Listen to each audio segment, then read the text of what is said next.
Faustino Míguez es nuestro fundador, el fundador de las Hijas de la Divina Pastora, ¿no? Nosotras fuimos fundadas por él, un sacerdote español. Nació en Galicia, en una ciudad de Samirás, una aldea en Orense, en el año 1831. Y él se hizo sacerdote escolapio, entró en la orden de las escuelas pías y nos fundó en el año 1885 en Sanlúcar de Barrameda, en Andalucía, en el sur de España. Pensando en la mujer, en la necesidad que él veía en ese momento de la falta de educación y de la ignorancia que vivía la mujer de su época. Así es como funda una congregación dedicada a la educación de las niñas en aquel entonces, y ya en 1925 él muere en Getafe, en una ciudad cercana a Madrid.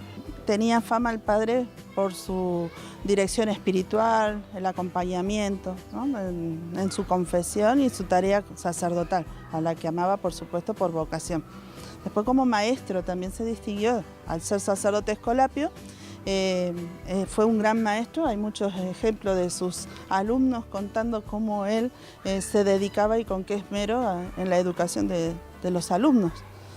Después, por supuesto, como fundador, al preocuparse por la educación de la mujer, como antes había dicho, ¿no? Y funda una congregación destinada justamente a la tarea del acompañamiento y educación. Tenía dotes como de científico, de conocimiento, por eso él descubre propiedades curativas en las plantas, ¿no? Y empieza a elaborar lo que llamamos los específicos, que son como medicina hecha a base de plantas, y curando distintas dolencias. Él investigaba y decía que en la naturaleza Dios había puesto todo lo necesario para curar. Así que se preocupa del alma y del cuerpo, de las dos cosas, digamos. Y así crean los específicos Míguez, que son a base de las propiedades de las plantas. Él es uno de los que inventa, por ejemplo, la medicina de la diabetes, contra la diabetes. En una época, estamos hablando de finales de 1800, ¿no? Del siglo XIX, donde la medicina no era tan común como hoy.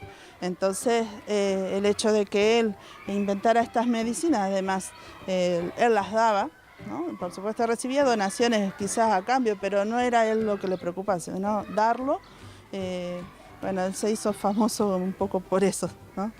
Ya después de muerto él, apenas 25 años después, trasladan su cuerpo desde el cementerio del municipal allá en Getafe a nuestro colegio, y se encuentran con que el cuerpo estaba incorrupto, se conserva totalmente. Ahí comienza un proceso, estamos hablando de 1950 aproximadamente, y ahí se inicia el proceso. En 1998 es beatificado por Juan Pablo II, y ahora el Papa lo canoniza, declarándolo santo para la Iglesia.